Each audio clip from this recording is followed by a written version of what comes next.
Welcome to CompSci360, the ultimate virtual summit for MS and computer science in the UK. This two-day summit will give you a 360-degree view around everything related to MS and computer science in the UK, with subject knowledge experts and student mentors from top universities. Before we hear from the expert, we want to walk you through the CompSci community on the Nebula platform, a dedicated space for you to connect with other attendees and build lasting relationships with fellow computer science enthusiasts.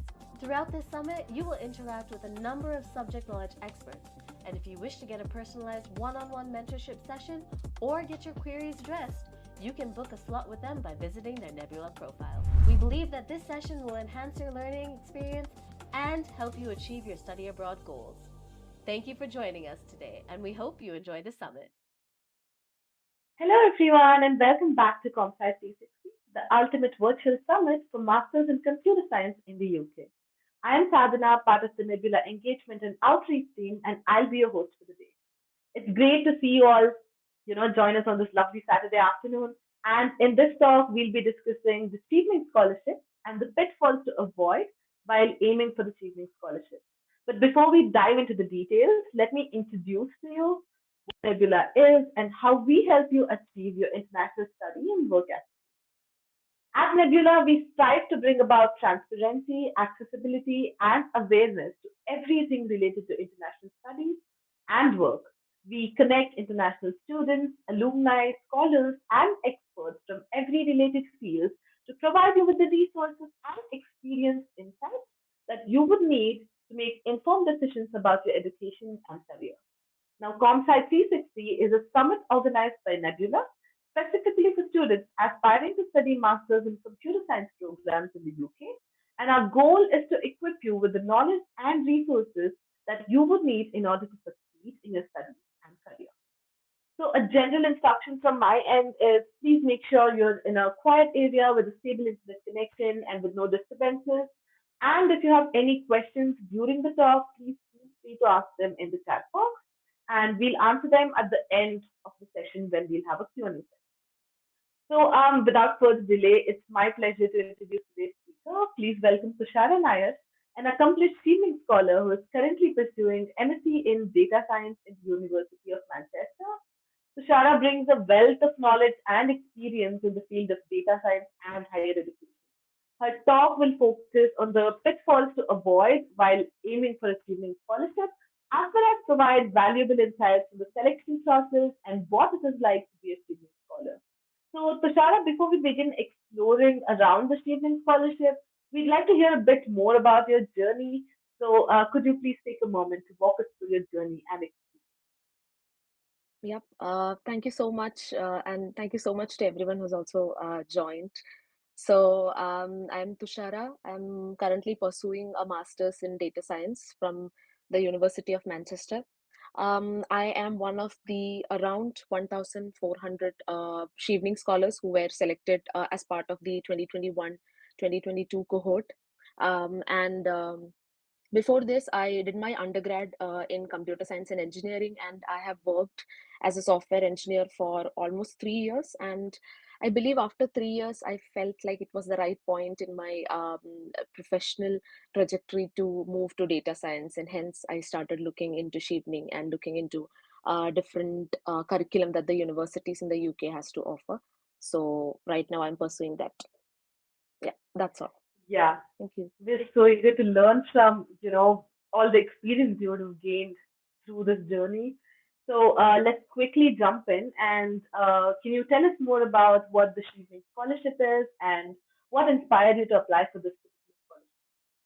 Yeah, so the Chevening Scholarship is an international scholarship. It is funded by UK government's Foreign Commonwealth and Development Office, and like I said, it is an international scholarship, so it is available to students from Commonwealth countries, and I believe over 160, 170 countries are eligible for the Chevening Scholarship, and I believe there is a lot of emphasis when it comes to Chevening. There's a lot of emphasis on nurturing future global leaders. I think that's the main aim of Chevening, and it's also part of Britain's like public diplomacy effort, wherein they want professionals to um, people who have the potential to do something impactful in their countries. They want such professionals to come to the UK to get quality education from some of the top universities in the world and take that knowledge back to their country and do something positive, do something impactful, like I mentioned.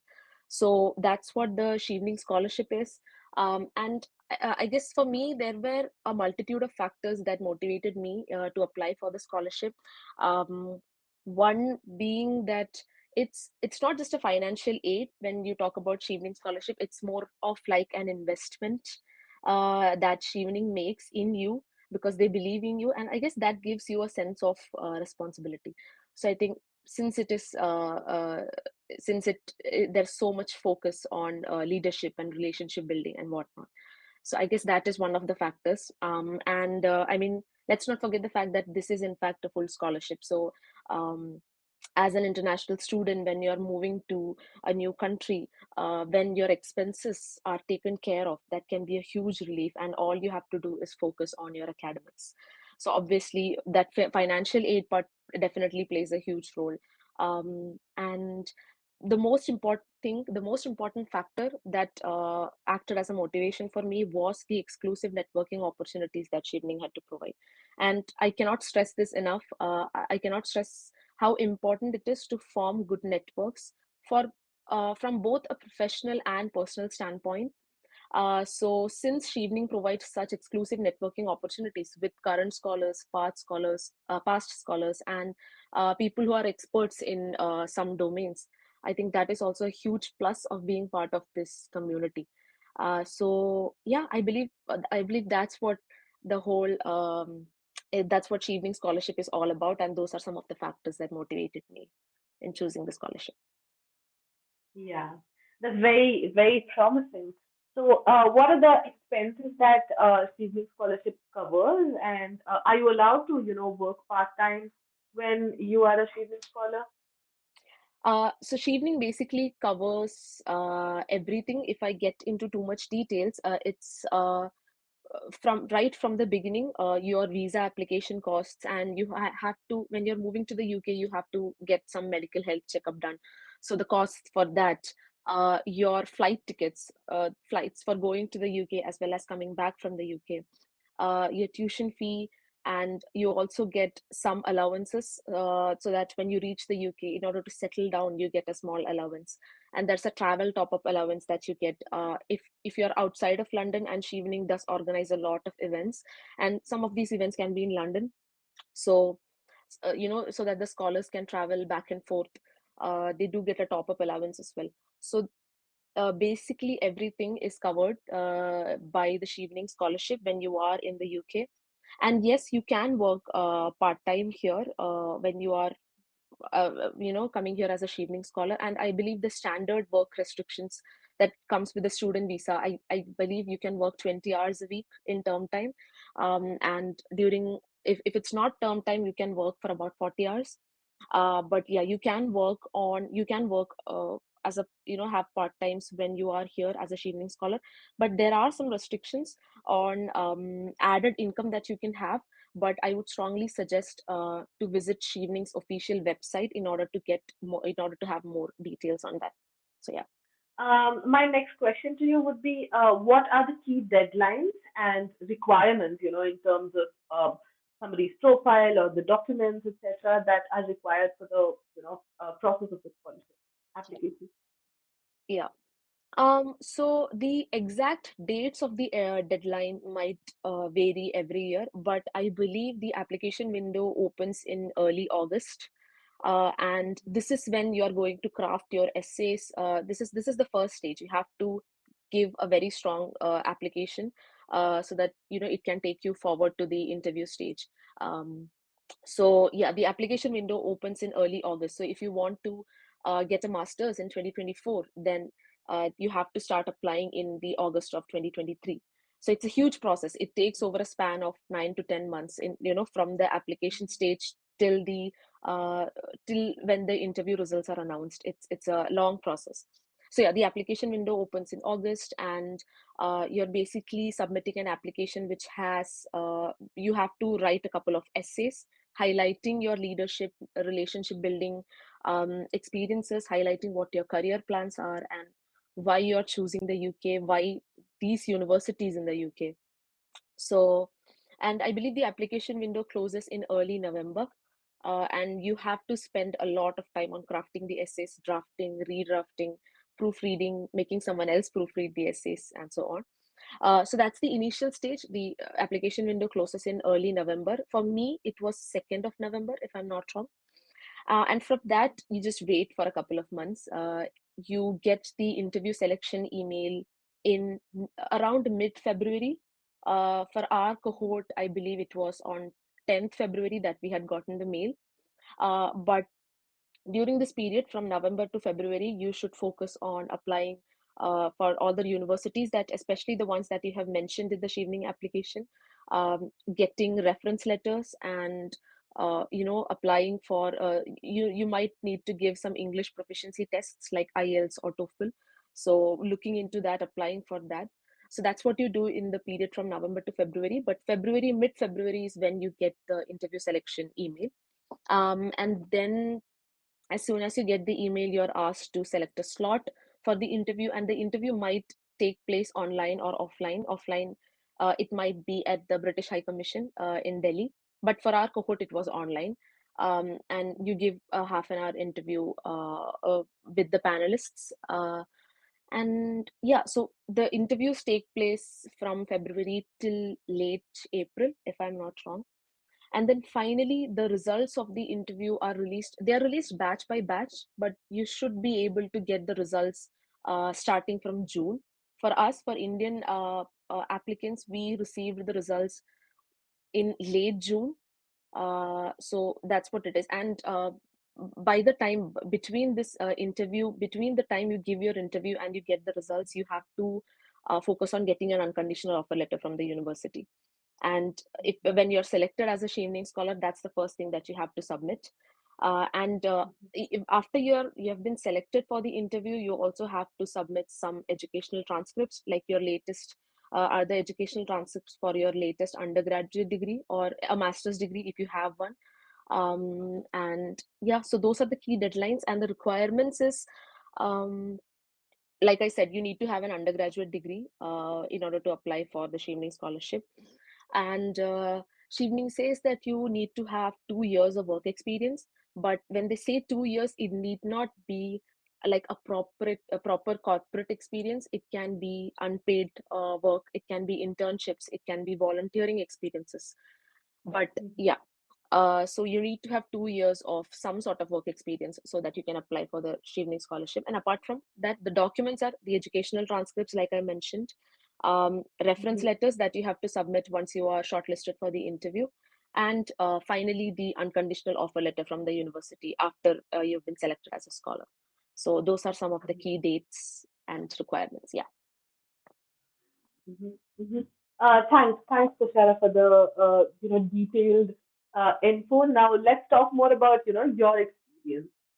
What were some of the biggest challenges that you faced during this entire process of becoming a Chevening scholar, and maybe also tell us a little about how did you overcome them? I believe for me, I believe a majority of the applicants who are planning to apply for the scholarship might be working individuals, not seniors probably, but similar to me. I've been working for almost 2 years when I decided applying for the scholarship. So I guess balancing a full-time job with since the application window is pretty long, so it's not like you don't have time to draft your essays, but at the same time balancing your full-time work while also creating or drafting good essays that highlight your achievements.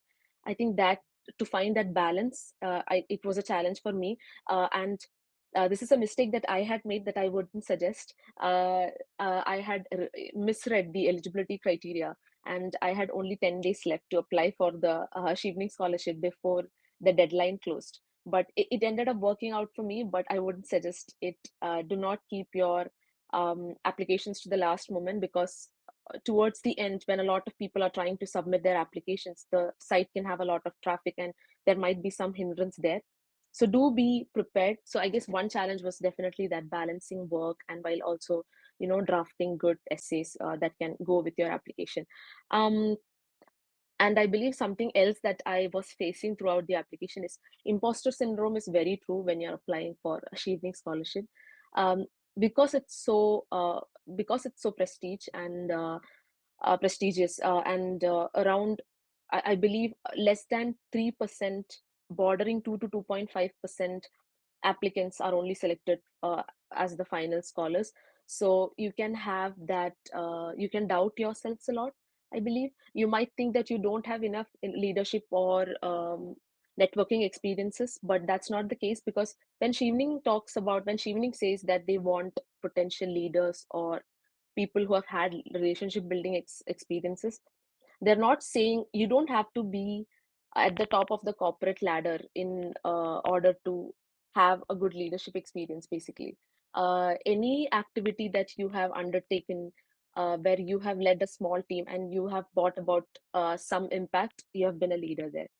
So I guess doubting yourself is also one huge challenge that you can face when you're drafting the essays. But I think those are some key challenges. But I believe the one thought that made me overcome is that if I do not end up getting the scholarship, I don't have anything to lose. But if I do end up getting it, I have a lot to gain. So I guess that's what pushed me through the whole application process. And yeah, so I would say do not be demotivated and do not feel like you don't have enough experiences, because I'm pretty sure we have all had experiences where we have been a leader, where we have contacted and networked with people outside our teams. Um, it's just it's all about putting that and in a structured manner in your essay, so that whatever you want to convey is conveyed to the reader. That's all. So, Tushara, a little on the same lines, continuing what you were just speaking about. So, could you also share some, tips for aspiring evening scholars on how to craft a strong application, that would stand out from the competition? Yeah. I think I would like to add that there are plenty of resources available for your reference when it comes to drafting your essays.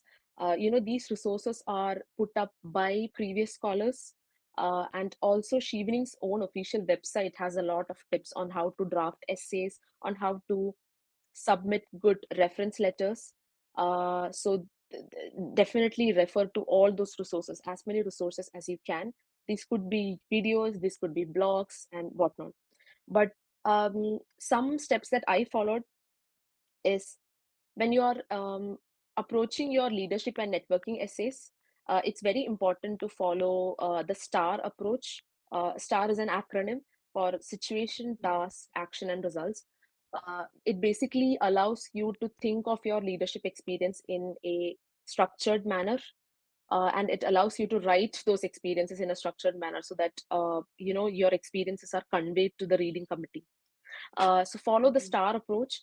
You can find plenty of resources on how to do that. And apart from that, when you are approaching your career plan essay, make sure your career goals are SMART, which is I'm talking in terms of acronyms. SMART is also an acronym where your career goal is supposed to be specific, measurable, achievable, realistic, and timely. And I guess they give away how exactly your career goal is supposed to be. So make sure your career goal doesn't have to be huge, but it has to be impactful, and you need to have a clear plan on what you plan on achieving as your short term, mid term, and long term goals.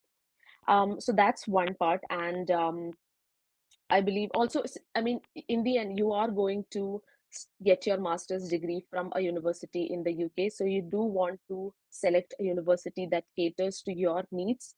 So do thorough research on the university. And I believe you also have to write about why you're choosing the UK or why you're choosing these universities back in the UK in your application. So do thorough research. Make sure that you know why you're applying to these universities, and make sure you put that in your essays. So yeah, those are some of the tips that I mean, those are some of the steps that I followed in order to draft an essay. So, and just one tip, you do have to submit reference letters. if you when you get selected for the interview. So make sure you have good referees who can give you a good reference letter, and this can be professional or academic. But I would suggest if you have some years of professional experience, you can submit a professional recommendation reference letter. Mhm, So yeah, mhm. that's all. Yeah, those were some really amazing tips, Tushara. So, moving on from application to probably the interview process. So, in your opinion, what are the qualities or specific experiences do you think this evening scholarship selection? Yeah, I get, I guess the qualities that the panelists or that Chevening is looking for is well highlighted in the essays that we are asked to submit. Basically, they want someone um, who will be able to do something impactful when they return back to their country. That's what Mhm, Chevening is all about. You take your knowledge base and you do something. It could be for boosting the economic development or technological advancement back your country, but they do want someone with that potential, who can demonstrate some very strong relationship building potential as well. I think that is one. Also, they're also looking for people who want to give back to the Chevening alumni community, because the Chevening alumni community is huge with over 50,000 scholars all over the world. And I believe there's a lot of emphasis on giving back, where you are guiding current applicants towards the scholarship, or you are helping the existing scholars once you are an alumni. I think that is one thing. And being genuinely interested in getting a master's in your chosen field is also one thing, which is why there is a huge there is Chevening focuses a lot on your career plan. Chevening, uh, it wants you to have a clear career goal, which is also what they're looking for, and they'll try to ask questions on that during the interview as well, on your career plans. And I think those are some of the qualities that Chevening is looking for. Be a good leader, have good relationship building potential, and just have a solid career plan, and the will to do something positive when you go back to your country. Great, great. That is great. So, you mentioned about, how they also look for qualities of, being somebody with a giving nature, or like when you be that alumni, they would appreciate if you're helping current applicants. So, did you have help from, any mentors or alumni of, streaming scholarship, etc., who helped you, and how important, if yes, how important was it for Oh, I definitely did have help from past alumni. Not direct help, as in I wasn't communicating with the alumni directly, but you can do that. Definitely, there are a lot of forums where you can contact previous scholars, any social media platforms. But I did get a lot of help through uh, blogs, or posts on social media platforms, or video lectures or of that past alumni, past scholars had put up. And it right from the evening application stage, when I wanted to draft my essays, all the tips that I had given just now about the star approach, the smart approach, all these are the stuff that I had gotten, that I have learned from past scholars. So like I said, right from the application stage to the interview stage, I remember for our cohort, the previous cohort, when I was selected for the interview and when I was preparing for the interview, the previous year scholars had arranged a series of sessions in order to give interview tips. So again, that was a huge help, because I was able to submit a very strong application to Chevening, and B, I was better prepared for the interview because of the help that I received from the alumnus. So I definitely got a lot of help, and there are many resources put out by past scholars that can be of you? great help to applicants who are just applying for the scholarship or who are waiting for the interviews. Hmm. I think our audience just got lucky today because they are getting to hear from an existing teaching scholar without having to, go look through multiple blogs or, videos or posts. So it's their lucky day. Um, Moving on to the next question. I think you already did speak a little about this. Maybe if you can elaborate on the same. What are the kind of networking opportunities available for seeking scholars, and how do you make sure that you make the most out of these networking opportunities to probably build a good professional network? You did mention about different events and how there's a huge network of Chevening scholars. So if you could, elaborate a bit on that. Yeah. So one thing that I might not have mentioned is that there is a lot of emphasis on volunteering. So Chevening does arrange a lot of volunteering opportunities for Chevening scholars that you can attend. So that is one form of networking because you're still meeting and mingling with scholars from your cohort. And there are best of British events where scholars are taken to some places within the United Kingdom of historical or cultural importance, which is again a networking event. And there are several workshops and webinars or seminars that are arranged by Shivnik. Like recently, I had attended a climate masterclass, which was an online seminar arranged by Shivnik. And then there is orientations that Chevening holds, and you're able to meet scholars all over the world through these orientation events. So those are a few of the networking opportunities that are available through Chevening. And this happens all throughout the year. Every month you'll have some best of British events, you'll have some volunteering opportunity every single month. So every single month, you are given an opportunity to network, to meet scholars from the current cohort. And when it comes to networking, I believe there are different kinds of networks that you can establish when you meet people. It could be personal, could be operational, it could be strategic. Personal is when you're making a friend.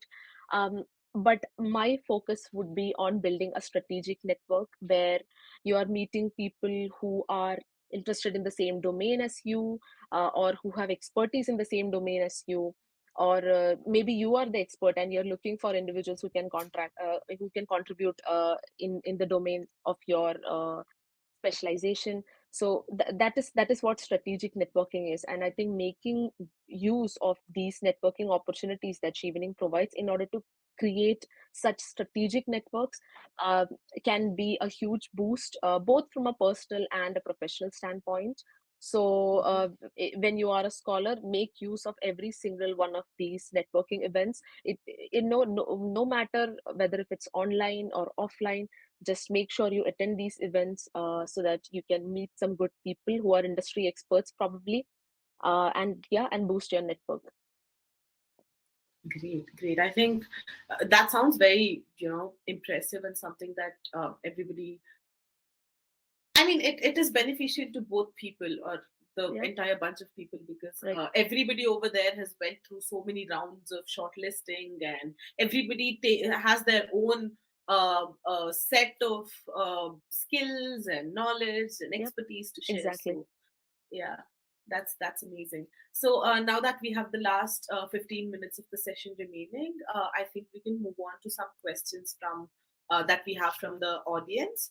So Gaurav has a question which says, can someone with any degree apply for the scholarship? So I think along with answering this question, you can kind of elaborate on what degrees have what kind of weightage, the grades and all that. Sorry, just to reiterate that, is it any Mhm. degree? Yeah, can someone with any degree apply for this scholarship? Yeah, as far as I know, as long as you want to pursue a master's in the UK, you should be able to apply for the Chevening scholarship. And I don't think there is any weightage, because every single field has something to contribute, towards the development of the country. So there is no such weightage to any one particular field. Um, so I'm from STEM. I have friends who are pursuing law. So there is no weightage. It's all about having a solid, like I mentioned, having a proper career plan, being able to um, convey your ambitions to the reading committee and to the interview panelists in a way where it doesn't sound exaggerated. So that's all it is about. Just have a proper career plan. Just make sure what you want to do short term, mid term, or in as in the long run. And make sure you associate that, because Chevening does have put a lot of focus on the sustainable development goals, UN sustainable development goals. So I believe all of us do contribute to the sustainable development goals in some capacity. So try to think about your career goals in terms of that, and also maybe relate your career goals to something that maybe the UK government is doing here in India. Like for example, the UK Research and Innovation, they have funded projects with collaborators in India. And I mean, if you're someone from STEM, for example, you can say that, oh, maybe you are planning to contribute to those projects in the long run. So, when you're crafting those essays, make sure whichever your field is, whatever degree you want to pursue, you have a strong plan which does something which can bring about something huge or something positive in the country. So there is no weightage as far as I know. And if you want to pursue a master's in the UK, you should be eligible to apply for the scholarship. And do grades matter very much? Like, Um, I don't think so. You mhm, don't need to have a very high grade, mhm, but you do need to show that you will be able to, because 1 year masters in the UK can be very hectic. So you do need to prove to the panelists that you will be able to complete the course, and you are ready to take up the course, and you do know what's coming. So I don't believe that there is a huge significance on your academic, like your GPA or your score. But yeah, you do need to show that you'll be able to take in what's yet to come when you're mhm, pursuing a master's in the UK. mhm. Pausing the questions from the audience a little bit, I just want to know how extensive. I mean, of course, it's very extensive because the same program in a lot of countries runs for 2 years, so that's a lot more relaxed. But as an international student, along with having the responsibility of being a fully funded, scholar, so it'll definitely come with a lot of things, like you said, attending a lot of events, volunteering, networking, etc.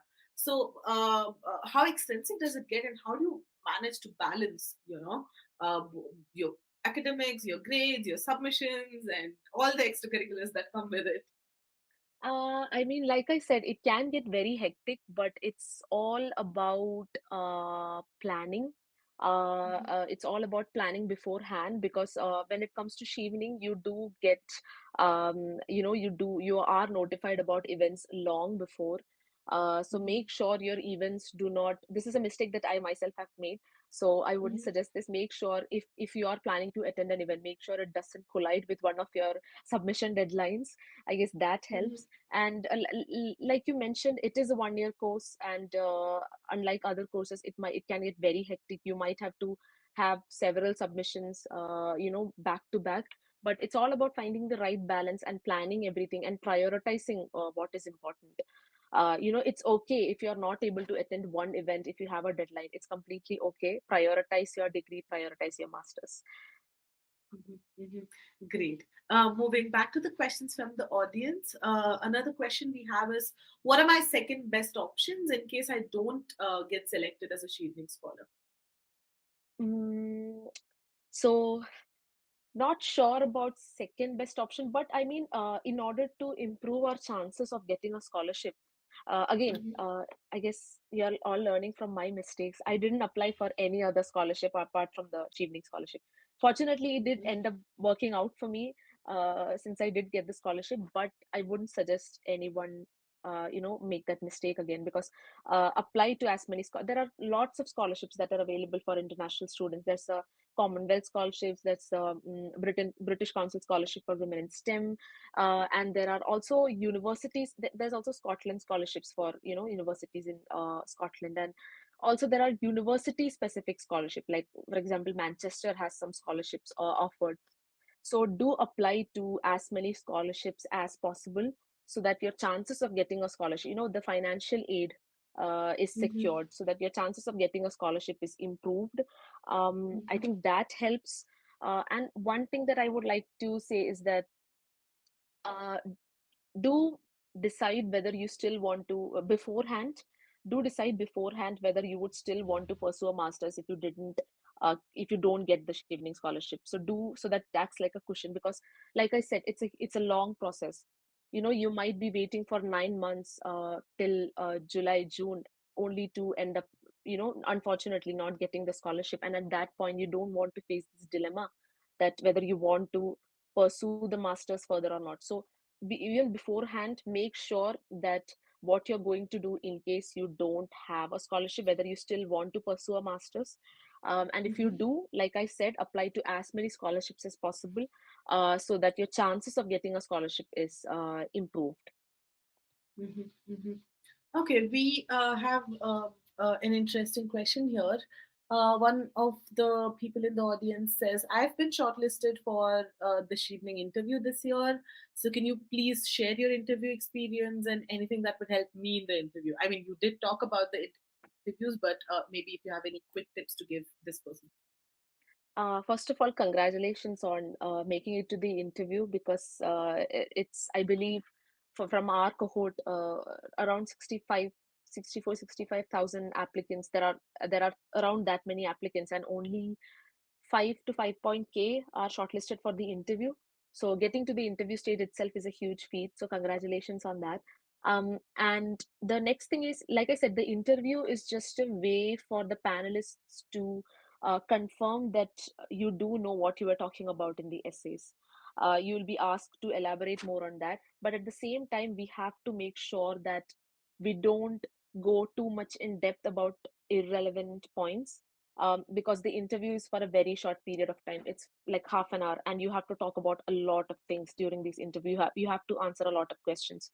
So make sure that all the things that, yeah, that you have mentioned in your essays about leadership, about relationship building, about career plans. Make sure you have them condensed in very short points that you can reiterate in the interview, so that you don't take up too much time, but at the same time you convey the most important bits of it. And s- that's it, I guess. Don't be nervous, because the interview evening interview was one of the most comfortable interviews that I had attended. The panelists, they make you at ease. You are at ease, you are comfortable while you're attending the interview, so you don't have to be nervous about it. Do thorough research on your career plan, because I believe that is one focus in your when you're attending the interview. And yeah, I think that's all. And all the best for the interview. Thanks for the tips. Maybe we can take one or two last questions. One of the questions here is, what do you think are some of the most common mistakes that applicants make, and how to avoid them? I guess some common mistakes is, like I mentioned, not following a structured manner while you are writing your essays. So you might have plenty of leadership and networking experiences, but if you are not able to put that in a way where the reading committee knows exactly what you did and what impact your actions had, then it's of no use. So, like I mentioned, follow the STAR approach, follow the SMART approach when it comes to career goals. That is one thing. Follow a very structured manner when you're writing your essays. Second, don't be modest when you're dealing with Chevening essays. Be boast about your leadership experiences. This is the time where you're supposed to talk about your experiences and your achievements. So don't be modest. Talk about relevant experiences. And one more thing that I like to add is, do not quote on experiences that are old. Like, you probably don't want to talk about your leadership experiences from when you were in high school. You want to talk about something that is recent. Uh, you know, so talk about your recent experiences that you've had. And that is one thing. And avoid cliches. Avoid using quotes or cliches in your essays, because they sound good, but these cliches, they do very little to show the panelists what you want to show. So yeah, those are some of the mistakes that you can avoid. So, Tushara, if you can see the chat, there are people writing that, it's great that she took the time out of her busy schedule to do this for us. uh, It's very inspiring, and thank you, Tushara, and it's very insightful and stuff like that. So, I'm not sure Thank you if you're so able much. to see those, but I want to Yeah, read I them out can, I for you. can. Yeah. So Thank now you. that we have almost come to the end of today's session, I did see somebody in the chat has asked if they can book Nebula mentoring sessions to get answers related to specific profiles and topics. So yes, you can. There are a number of mentors, trainers, and experts listed under every topic you can think of. So you can go book one-on-one sessions, personal guidance sessions with them, or even send your queries to them and get them answered. And coming back to you, Thushara, thank you very, very much for Thank all you. the very detailed and insightful answers you've given us. And I'm pretty sure everybody that attended the session have a lot to take back and think about and learn from. So it was amazing having you. So thank you so much for joining with us today. Thank you. Thank you so much. I hope if someone, I mean, everyone has something to, like you mentioned, everyone has something to take back from this session. And all the best to anyone who's planning to apply for the scholarship and anyone who has already been shortlisted. All the best. Thank you so Thank you. much for having me. The pleasure is all ours. So, everybody else, the lovely audience we've got today, thank you so much for joining with us today. Before I wrap this session up, I would like to remind you all that we're going to have a short lunch break from 1 p.m. to 2 p.m. and the summit resumes at 2 p.m. And there are going to be again 3 talks happening parallelly in 3 different tracks, and the links to all of that will be in the chat box. You can check those out and you can join the one that you think is the most relevant for you. And I'm going to see you all at 2 p.m. again. So maybe you all also go have your lunch, come back, and there are many more insightful conversations to come both today and tomorrow. So stay tuned. Do not, go anywhere. And I'm going to see you all again. And once again, thank you very much, Thank you. Thushara. Thank Bye. you, everyone, for joining. Bye.